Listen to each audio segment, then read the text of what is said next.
కొలెస్ట్రామ్ దీన్ని ప్రసవం తర్వాత మొదటి పాలు అని అంటారు. బొవైన్ ఇది జంతువుల్లో మెమరీ సెక్రీషన్ ని చేస్తుంది. ఎటువంటి రోగనిరోధక శక్తి లేకుండానే పుట్టిన నవజాత శిశువులు జీవించేందుకు పెరిగేందుకు ఇది దోహదపడుతుంది. బొవైన్ కొలెస్ట్రామ్లో ఇంకా ఎన్నో ప్రయోజనాలు ఉన్నాయి. వయసుకు వచ్చిన వారు కొలెస్ట్రామ్స్ వల్ల ప్రయోజనం పొందుతున్నారని అధ్యయనాలు తెలియజేస్తున్నాయి. ఇందులో ముఖ్యమైన 37 ఇమ్యూన్ ఫ్యాక్టర్స్ ఉన్నాయి. ప్రోటీస్ ఇన్హిబిటర్ హెపటైటిస్ సి లాంటి వైరస్ జబ్బులను ఎదిరించి పోరాడేందుకు సహాయపడుతుంది. 5 ముఖ్యమైన ఇమ్యూనోగ్లోబిన్స్ ఉన్నాయి.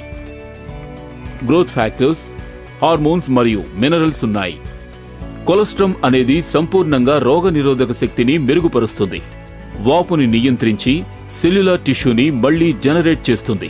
ఎముకల సాంద్రత మరియు స్కిన్ ఎలాస్టిసిటీని మెరుగుపరుస్తుంది. కొలెస్ట్రాల్ ఉపయోగాన్ని క్రమబద్ధీకరించి మెమరీని పెంచుకోవడానికి దోహదపడుతుంది. వెస్టేజ్ మీకు అందిస్తోంది కొలెస్ట్రామ్ క్యాప్సూల్స్. ఇందులో ప్రయోజనాలు మాత్రమే ఉన్నాయి, దుష్ఫలితాలు లేవు.